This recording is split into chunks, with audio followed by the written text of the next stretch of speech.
More people are becoming interested in UFOs and crop circles. There is much information and disinformation about it. Years ago, approximately in the late 50s, when I was living in California, a documentary was presented on television at 1 a.m. It was produced by a US governmental agency. The film was on UFOs. One UFO appeared as a star in the sky, traveling at tremendous speeds and making angular movements which they said could only be interpreted as being made by a spacecraft. They had, at that time, about 600 records from observers, including a snowprint of a UFO. Today, Dr. Stephen M. Greer has thousands of records from pilots and thousands from other people.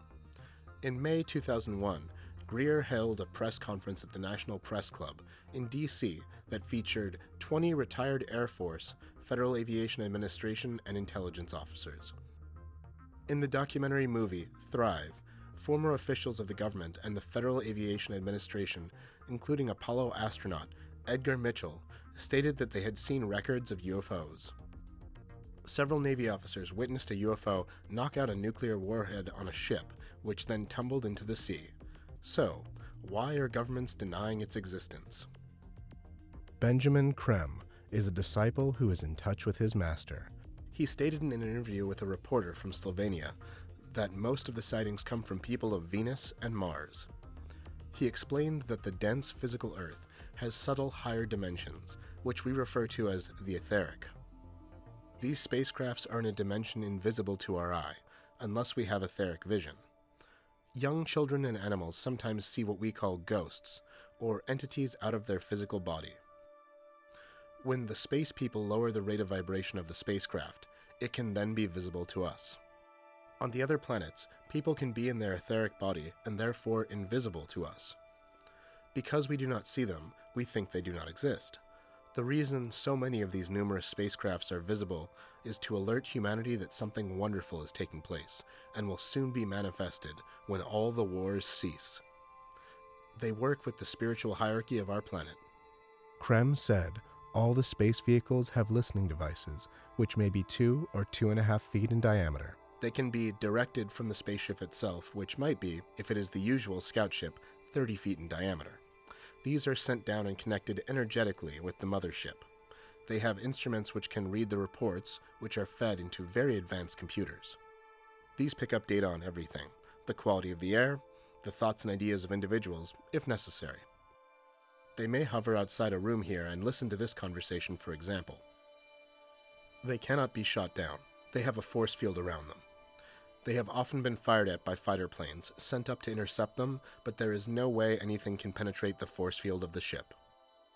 Krem says that unless one understands the reality of the etheric levels of energy as subtler levels of matter, one cannot understand the UFO phenomenon and the creation of crop circles. They are all related. The crop circles are created by thought by people, mainly from Mars and Venus, with a few exceptions from other planets. Every planet has a magnetic field. Its magnetic energy travels in lines. Where these lines cross, a vortex is formed. It is a force center. The same thing happens in our etheric body, which we call chakras. The space people, in making the crop circles, are replicating on our physical plane these vortices and our planetary etheric magnetic field. So there is the planetary magnetic field on its own invisible level, and a physical plane counterpart of that. They are doing this in order to make the foundation on the dense physical plane for a new type of energy, the technology of light. Krem says, in the next 2,500 years, we will reach a stage where we can travel around our solar system at will and out into the galaxy, using energy which does not work within the same time-space reality, so that distance is annihilated, time is annihilated. People come from Mars and Venus in minutes. Time and space do not exist in the higher dimensions of energy. On page 246 of David Wilcock's book, The Ascension Mysteries, it says, from the UFO crash in 1947 at Roswell, New Mexico, our government would take something from the ship and hand it to a corporation, asking them to reproduce it. They would be told it was a foreign technology. A variety of our favorite technologies were taken from this and other crashes and were reverse engineered. They have smart materials that can repair their own damage. generate anti-gravity, and create free energy. It has to do with the atoms all fitting together in a perfect geometric lattice. Today, our government not only has UFOs, but they are colonizing space. They do not wish the people to know where their tax dollar is going.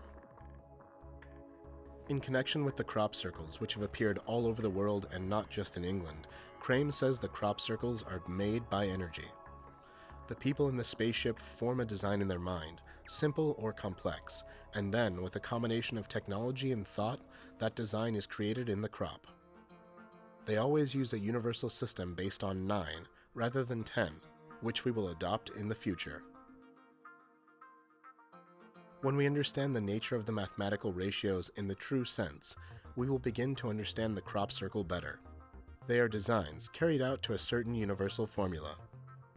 Crop circles are only external visible points where these vortices or force centers occur, but these occur all over the world, even where there are no crops.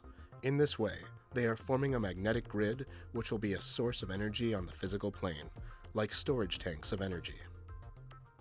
It will draw energy from our own magnetic plane, but using it on the dense physical plane in the technology which is forthcoming. In using energy from the sun in relation to this magnetic energy, we will do wonders in healing, in transport, and in many other ways. All our energy needs will be met. Governments are not eager to acknowledge this phenomena. If they did, people would want to communicate with and hear the message of hope from these space people. They would rather listen to them than the government. It would end their fears and uncertainty as to the future for themselves and their children. They would want a change in government's foreign policies of continuous war, racism, and bigotry, instead of cooperation and goodwill. They would want the free energy to be developed instead of dependence on dirty fuels such as oil, gas, coal, and nuclear energy. They would begin to realize that nationalism must be replaced with universal citizenship. We are one humanity of brothers under one Father God.